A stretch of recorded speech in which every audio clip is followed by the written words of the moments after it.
हम्दी सुब्हानल्लाहिल अज़ीम। हाज़रीन किराम,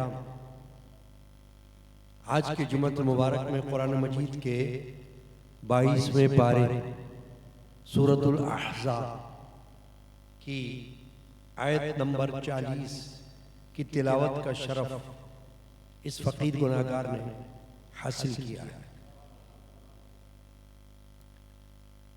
आज के जुम्मतुल मुबारक का मौजू है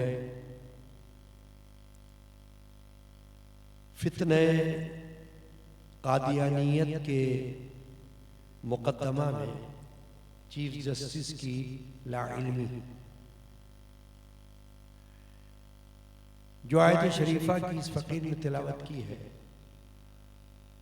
इसमें अल्लाह जल्ल शानु ने इरशाद फरमाया, मा काना मुहम्मदुन अबा अहदिम मिर रिजालिकुम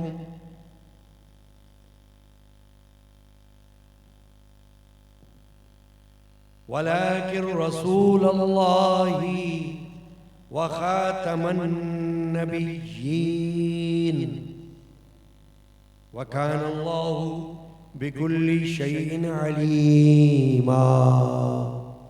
सदक़ल्लाहु मौलाना अज़ीम।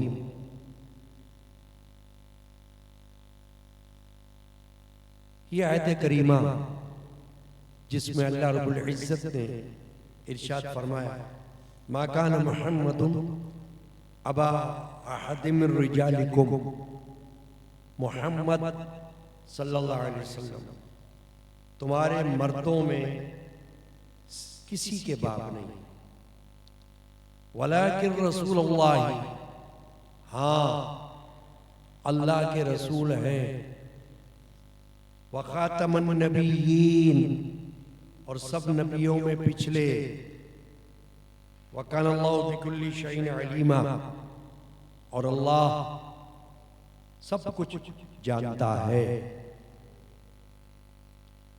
ये जो आयत करीमा मैंने अभी तिलावत की और तर्जुमा आपने सुना, ये आयत करीमा के अलावा भी कुरान मजीद की कई आयात मुक़द्दसा हैं जो नबी करीम रऊफ़ रहीम सल्लल्लाहु अलैहि वसल्लम के आखिरी नबी व रसूल होने पर दलालत करती हैं। इसकी तफसील का इस वक्त नहीं, मौका नहीं, महदूद वक्त है, तो सिर्फ इसी आयत करीमा को लिया गया। और ये आयत शरीफा दीगर तमाम आयात मुबारका में सबसे ज्यादा कोट की जाती है। तमाम आलम इस्लाम के लिए अकायदे ख़त्म नबूवत के हवाले से ये आयत करीमा सबसे ज्यादा वाज़ेह दलील के तौर पर पेश की जाती है। इस पर बहुत ज्यादा इन्हिसार किया जाता है, क्योंकि इसमें जो लफ्ज नाजिल हुआ, अल्फाज नाजिल हुए, वो है खातमुन नबिय्यीन, नबियों में आखिरी नबी, नबियों में पिछले नबी। ये मुहम्मद रसूलुल्लाह सल्लल्लाहु अलैहि वसल्लम के आखिरी नबी होने पर एक खुली हुई दलील है, सबूत है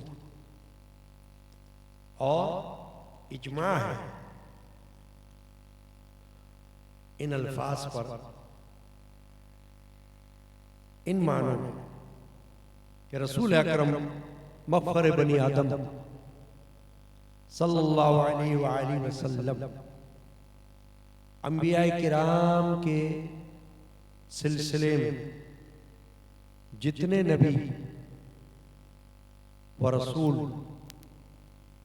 अबुल बशर हजरत सैयदना आदम अलैहिस्सलाम से लेकर हजरत सैयदना ईसा अलैहिस्सलाम तक आ चुके। उसके बाद आखिर में अल्लाह ने अपने हबीब व महबूब मुहम्मद रसूलुल्लाह सल्लल्लाहु ताला अलैहि वसल्लम को अपना नबी व रसूल बनाकर भेजा, और इस तरह भेजा कि उनको तमाम नबियों में आखिरी नबी और तमाम रसूलों में आखिरी रसूल बनाकर भेजा। अहदे सहाबा से लेकर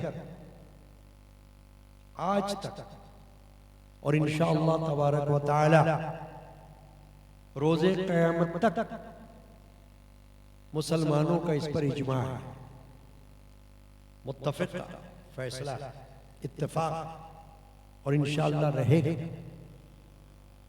जिसने इससे रूगर्दानी की या इत्तेफाक नहीं किया वो काफिर कहलाया। इसलिए उलमाए किराम ने ये वजाहत कर दी कि जो शख्स अकीदे खत्म नबूवत का कायल ना हो, मुनकिर हो, इस अकीदे को न माने या इसकी मुख्तलिफ तावीलें करे, मुख्तलिफ बहाने बनाए, वो काफिर है। उसे मुसलमान समझने वाला भी काफिर है। जो उसके ईमान में, उसके कुफ्र में शक करे वो भी काफिर है। ये इजमा इस आयत शरीफा पर रसूलुल्लाह सल्लल्लाहु अलैहि वसल्लम के आखिरी नबी व रसूल होने पर इतना अजीम इजमा है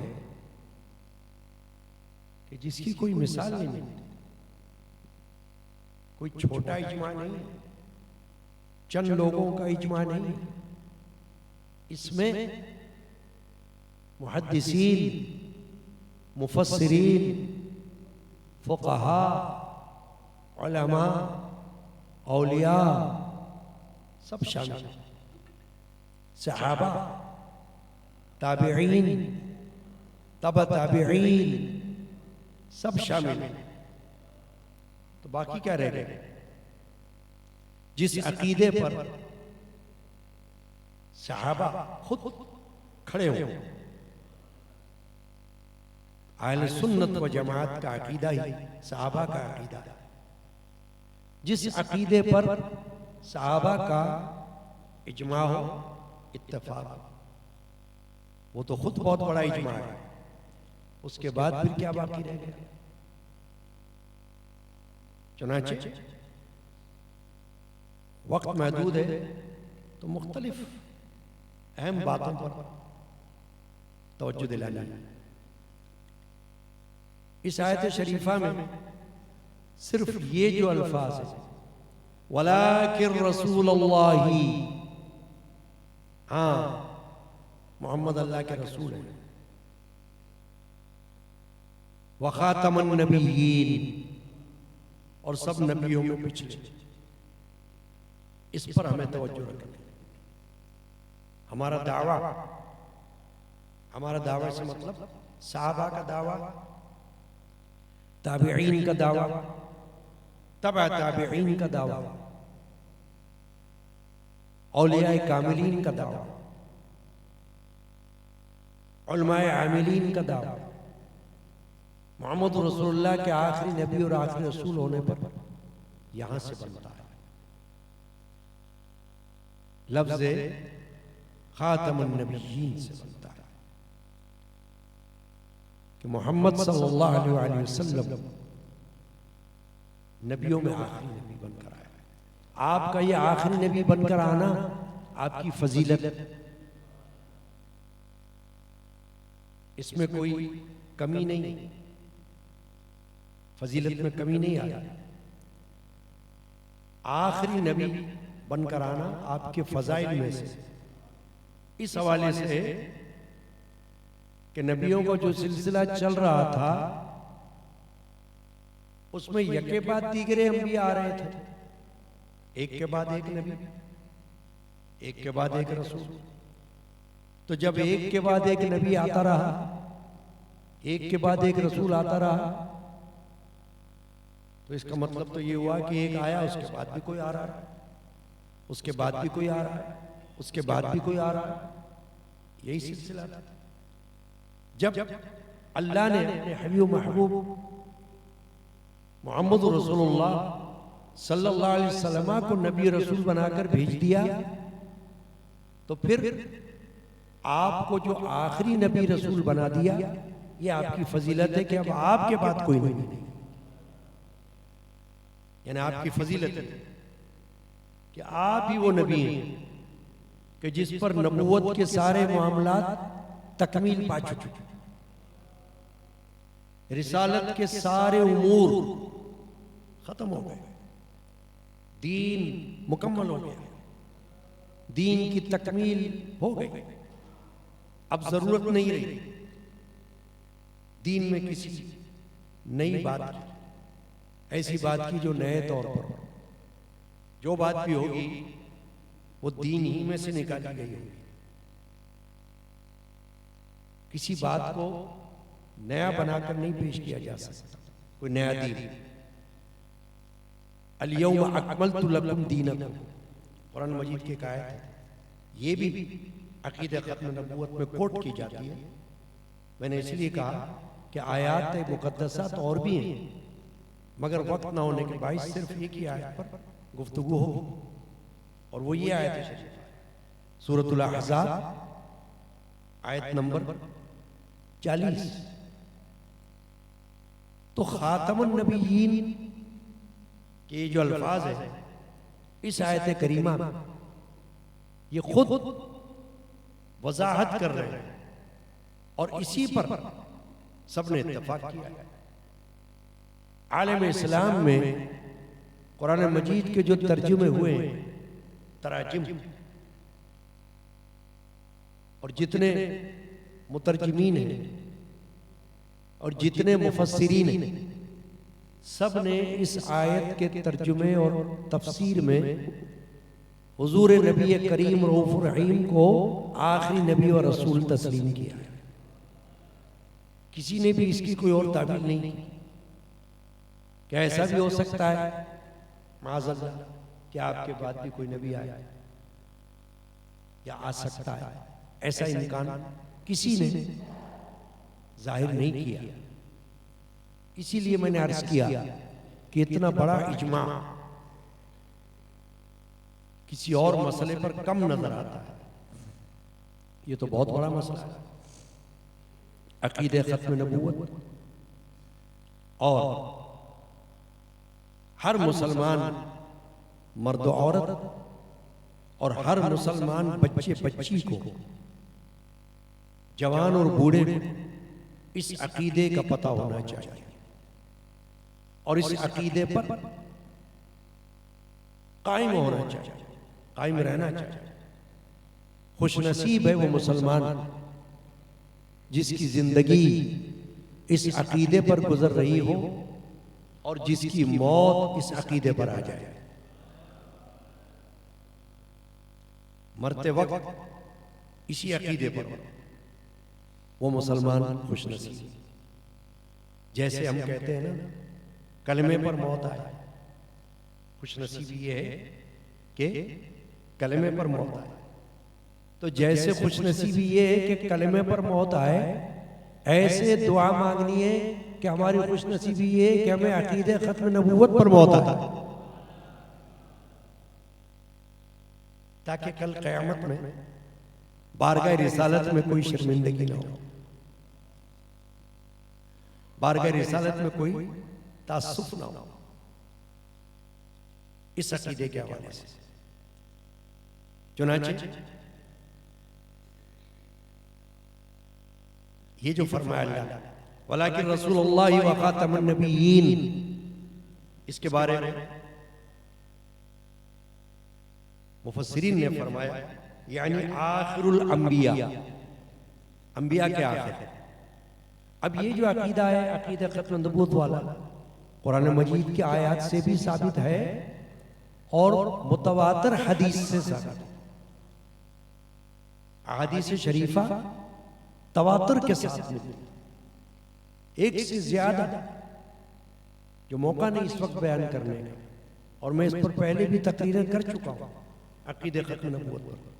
ये तो सिर्फ हालिया एक सुप्रीम कोर्ट के मुकदमे के हवाले से मुझे इस पर गुफ्तगू करना पड़ गई है, ताकि जहन में किसी किस्म का कोई कंफ्यूजन, कोई उलझन ना रहे, वरना तो पहले भी तकरीरें होती रही अकीदे खत्म नबूवत पर। तो मुफस्सिरीन ने फरमाया इस आयत की तफसीर में कि वखातमन नबिय्यीन के जो अल्फाज हैं उनसे मुराद ये है कि रसूल अकरम सल्लल्लाहु अलैहि वसल्लम आखिरुल अंबिया हैं कि नबूवत आप पर खत्म हो गई।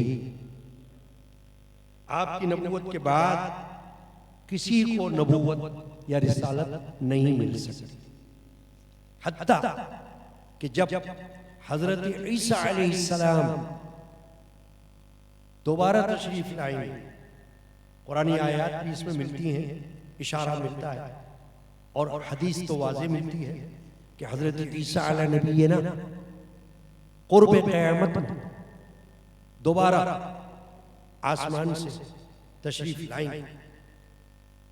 लेकिन अगरचे वो पहले नबी गुजर चुके, पहले रसूल गुजर चुके, उन पर आसमानी किताब इंजील भी नाजिल हो चुकी है, लेकिन जब उनका नज़ूल होगा हजरत ईसा अलैहिस्सलाम का, तो नज़ूल के बाद वो शरीयत मुहम्मदिया पर अमल फरमाएंगे, इंजील के मामलात पर, इंजील के अहकाम पर अमल नहीं करवाएंगे, कुरान पर अमल करवाएंगे और इसी शरीयत पर हुक्म करेंगे। और एक बड़ी बात क्या है कि हुजूर अकरम सल्लल्लाहु अलैहि वसल्लम के किबला यानी काबा मुअज़्ज़मा की तरफ चेहरे मुबारक करके नमाज पढ़ेंगे। काबा भी उनका वही होगा जो हमारा काबा है। तो हुजूर का सल्लल्लाहु अलैहि वसल्लम का आखिरुल अंबिया होना कतई है। ये नहीं कि कोई अपने ज़हन से सोच ले तो सोच ले, ना सोचे तो उसको इख्तियार है, ना, कतई नस्स कुरानी भी इसमें वारिद है और सिहाह यानी सिहाह सित्ता हदीस की जो 6 सही किताबें सब में बकसरत अहादीस हद तवातुर तक पहुंचती हैं। उन सब से साबित है कि हुजूर सल्लल्लाहु अलैहि वसल्लम सबसे पिछले नबी हैं। आपके बाद कोई नबी होने वाला नहीं जो हुजूर की नबूवत के बाद किसी और को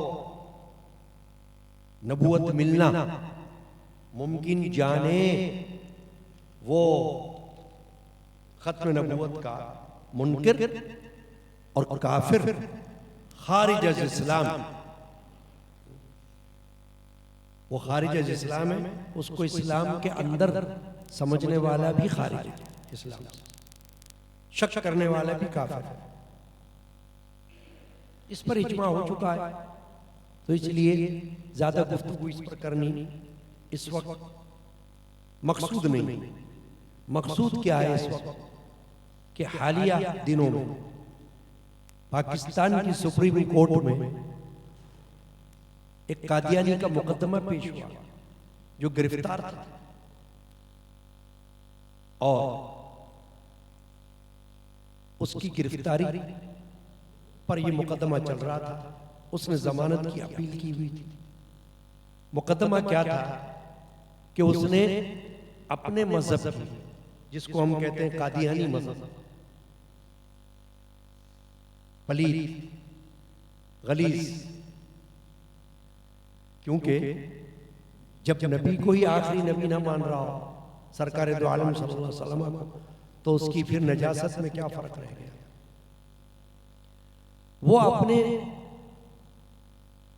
मजहब की तफसीर बांट रहा था, तफसीर सगीर उसका नाम था। अब जाहिर है कि यहां पर तमाम मुसलमानों का तो इजमा है कि यहां खातमुन नबीयीन के जो अल्फाज हैं इस आयत शरीफा में, उसका माना यह है कि रसूल अकरम सल्लल्लाहु अलैहि वसल्लम तमाम नबियों में और तमाम रसूलों में आखिरी नबी है, आखिरी रसूल। लेकिन उसकी तफसीर में तो ऐसा नहीं होगा। अगर ऐसा होता तो फिर उनका वो मौक़िफ़ दुरुस्त ना होता, फिर वो कैसे अपने मौक़िफ़ में दुरुस्त होते, जहां और उनके बहुत सारे मामलात हैं हटकर, हमसे तमाम आलम इस्लाम से हटकर, अकाइद ईसा अलैहिस्सलाम के बारे में अकाइद हटकर, मोहम्मद रसूलुल्लाह के बारे में अकाइद हटकर, तो इस बारे में तो है ही सबसे बड़ा मसला यही है कि वो मिर्जा गुलाम अहमद मलऊन को नबी अकरम सल्लल्लाहु अलैहि वसल्लम के बाद नबी मानते हैं, जो कि दुरुस्त नहीं। तो वो कुरान मजीद की तफसीर में कैसे हेर फेर नहीं करेंगे। उस तफसीर का बांटना अगरचे फ्री हो, अगरचे मुफ्त हो, मगर ममनू होना चाहिए। कैसे हो? वो मामलात दीन इस्लाम के मुसल्लमात, वो मोतक़िदात जो नस्से पुरानी से साबित हो, उनके खिलाफ कोई तफसीर या कोई किताब वो कैसे तकसीम की जा सकती? जब ये साबित हो जाए तो उस पर मुकदमा था और उसने जमानत की अपील की थी, तो मौजूदा चीफ जस्टिस ने, चीफ जस्टिस ऑफ पाकिस्तान ने उसको जमानत पर रिहा कर दिया। न सिर्फ रिहा किया बल्कि उसके रिहाई के हवाले से, जमानत के हवाले से जो अपने दलाइल दिए कि क्यों जमानत इसको मिलनी चाहिए, इसे क्यों रिहा होना चाहिए और क्यों इसे तफसीर की इशाअत से रोकना चाहिए, ऐसे दलाइल अपनी तरफ से बना दिए। कुरान मजीद की आयत बयान कर दी। कौन कौन सी आयत बयान की? सूरतुन नहल की आयत नंबर 44 का हवाला दे दिया, जो इसमें दुरुस्त नहीं बैठता, फिट नहीं होता, इररेलेवेंट। सूरह यूनुस की आयत नंबर 24 का हवाला दे दिया, पढ़ दिया अपने हुक्मनामे में। सूरतुल हिज्र की आयत नंबर 9 का हवाला दे दिया। सूरतुल बकरा की आयत नंबर 256 का हवाला दे दिया। खुद चीफ जस्टिस, जो कि बिल्कुल नामुनासिब। उलमा ने इन हवालों को इस मुकदमे में रद्द कर दिया कि इस मुकदमे में ये हवाले फिट नहीं होते। अगरचे ये कुरान की आयत है, बिल्कुल दुरुस्त है, कुरान की आयत है, लेकिन कुरान की आयत किस जगह फिट होनी है ये देखना है ना। ये तो नहीं हो सकता कि अपने मतलब की कोई आयत निकाल के अपने मतलब के हवाले से कहीं आप फिट कर दो, जबकि आप आलिम दीन नहीं हो। हमारे यहाँ अदालतों में जो जजेस होते हैं वो बाकायदा आलिम दीन तो नहीं होते, जबकि मुकदमा अगर खालिस इस नौइयत का हो, जैसे ये नौइयत का मुकदमा है, कादीनियत का मुकदमा जो है खालिस इस्लामी मुकदमा है, क्योंकि इस पर बुनियाद है इस्लामी अकीदे की। अकीदे खत्म नबूवत इस्लाम का बुनियादी अकीदा है। कोई ऐसा अकीदा नहीं है कि आपका फुरूई अकीदा है जिसका हम जिसकी मर्जी माने, जिसकी मर्जी ना माने।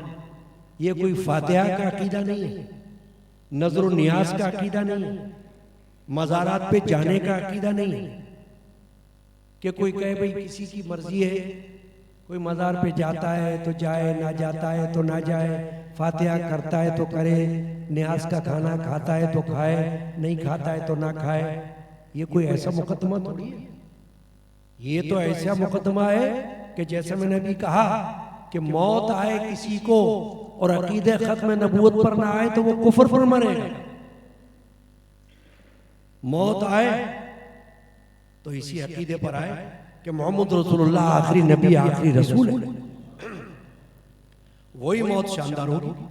बल्कि अगर खुदा ना खास्ता किसी के बारे में ये मालूम हो जाए कि इसका अकीदा इस पर नहीं है कि मोहम्मद रसूलुल्लाह आखिरी नबी व आखिरी रसूल है और वो मर गया है, अब जो उसकी नमाज जनाजा पढ़ेगा वो खुद काफिर होगा, क्योंकि उसकी नमाज जनाजा ही नहीं होती।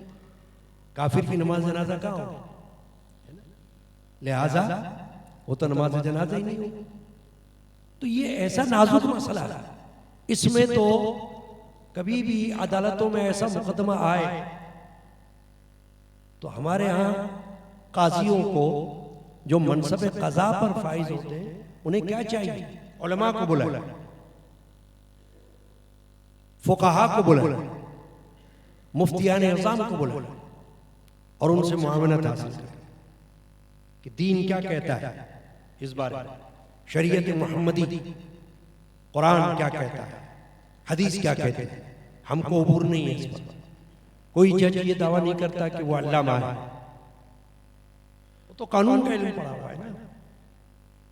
अब जैसे आलिम दीन ये नहीं कहता कि मैं कानूनदां हूं, उसने कानून नहीं पढ़ा तो वो ये दावा नहीं करता कि मैं कानूनदां हूं, वो तो कहता है मैं आलिम दीन। ऐसे ही कोई जज ये दावा नहीं कर सकता कि वो आलिम दीन है, वो अल्लामा है, वो मुहद्दिस है, वो फकीह है, वो मुफ्ती है। आपने देखा किसी कोर्ट में किसी जज को कि वो मुफ्ती हो? नहीं है ना। क्यों? कि उसने दीन का इल्म को पाए तकमील तक तो पहुंचाया नहीं।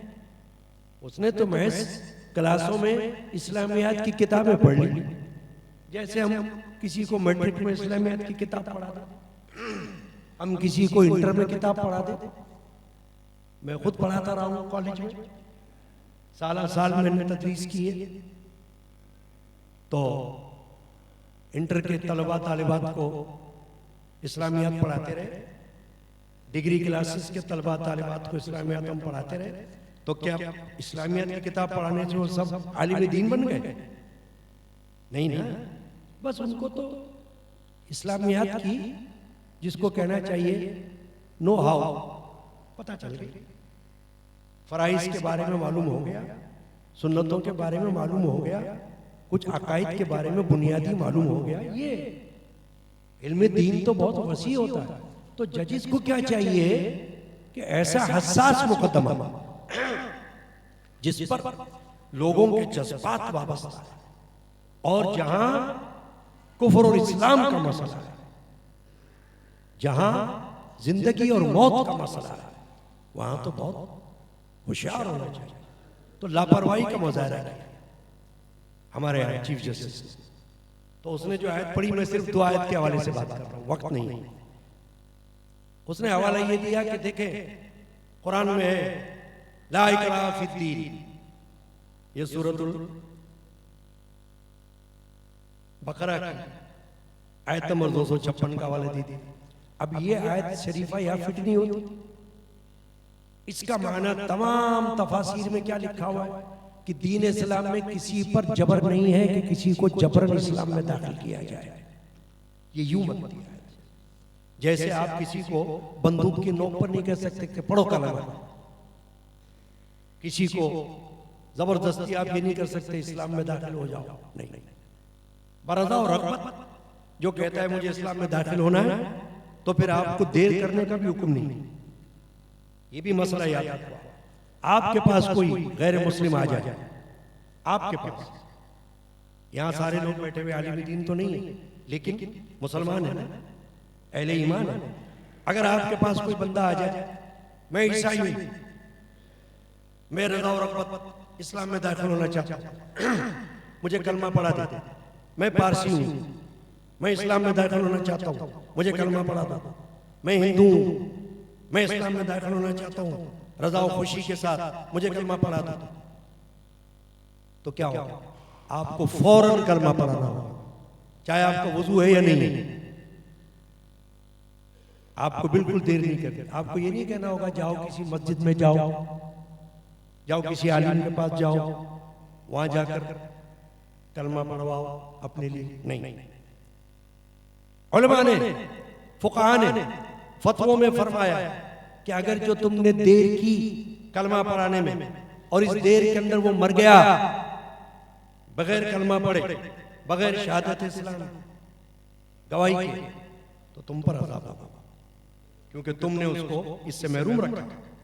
वो तुम्हारे पास आया था कलमा पढ़ाने के लिए, इस्लाम में दाखिल होने के लिए तुमको गवाह बना रहा था, तुमने गवाह बनने से इनकार कर दिया, तो हुक्म है कि फौरन कलमा पढ़ाओ। तो यहाँ ला इकराह फिद्दीन जो चीफ जस्टिस ने हवाला दिया, गलत दिया, बिल्कुल यहाँ फिट नहीं बैठती हुआ है, इर्रेलेवेंट।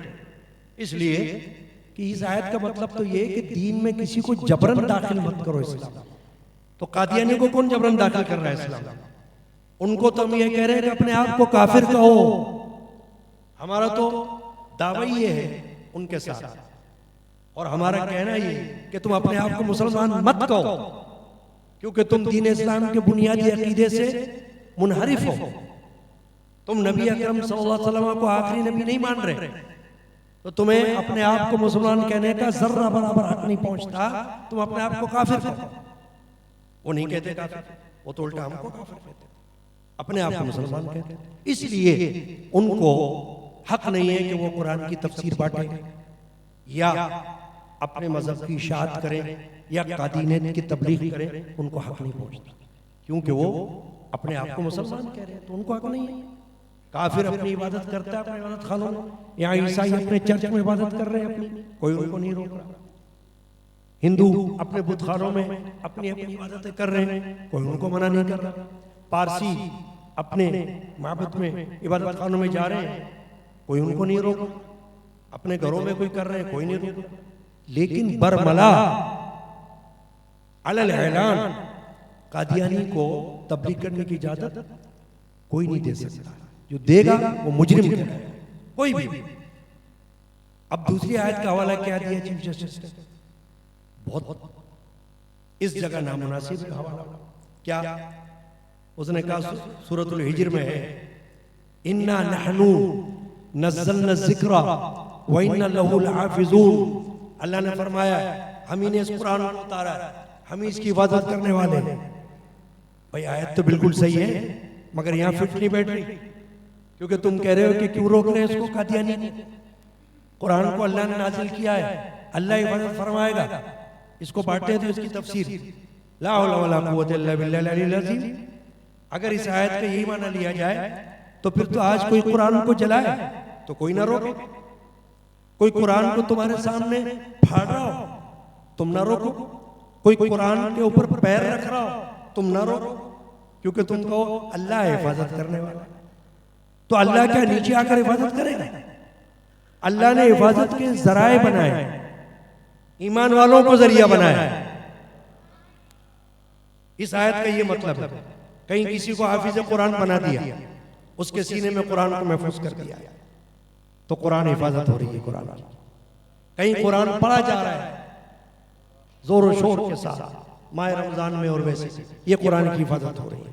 नमाजों में रोजाना पढ़ा जा रहा है, ये कुरान की हिफाजत हो रही है, ये माना है। और चीफ जस्टिस ने यहाँ पर ये आयत शरीफ का हवाला देकर कादियानियत को फ्री हैंड दे दिया। लो भाई लो, तुम्हारे लिए आयत आ गई, माअज़ल्लाह अस्तग़फिरुल्लाह। इसीलिए उलमा ने, मुफ्तियान निज़ाम ने ये कहा कि सबको चाहिए कि इस पर आवाज उठाएं, ताकि पता चले कि ये थोड़ी है कि तुम जो मर्जी आए कहते फिरो, नहीं। और वो भी इतने हसास और नाजुक मसले पर जिसका बुनियादी अकीदे से ताल्लुक है इस मामले का।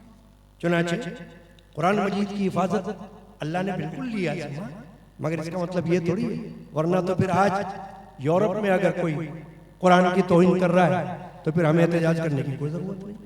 अल्लाह हिफाजत करने वाला, फिर तो यही हुआ ना मतलब। तो फिर क्यों कोई करे ऐसा नहीं। फिर तौहीन रिसालत पर क्यों लोग शोर मचाए? बैठ जाए आराम से, अल्लाह हिफाजत करने वाला नहीं। चुनांचे मेरे दोस्तों अजीजों, ये आज के जुमा में मैंने मौजू अगरचे कादियानियत का या खत्म नबूवत का बहुत दफा पहले मैं बयानात कर चुका हूँ। आज सिर्फ इसलिए लिया था ये मौजू कि उलमा ने कहा कि जुमों में इस मौजू पर बयान किया जाए, ताकि हालिया दिनों में जो एक फितना उठाए और सुप्रीम कोर्ट के हवाले से उठाए, इस पर गुफ्तगू की जाए, ताकि पता चले कि बहुत गलत काम किया है। और अल्लाह ताला हमको इससे महफूज रखे। अल्लाह ताला हमको जीते और मरते अकीदा खत्म नबूवत पर कायम रखे। आमीन। सल्लल्लाहु तआला अलैहि वसल्लम।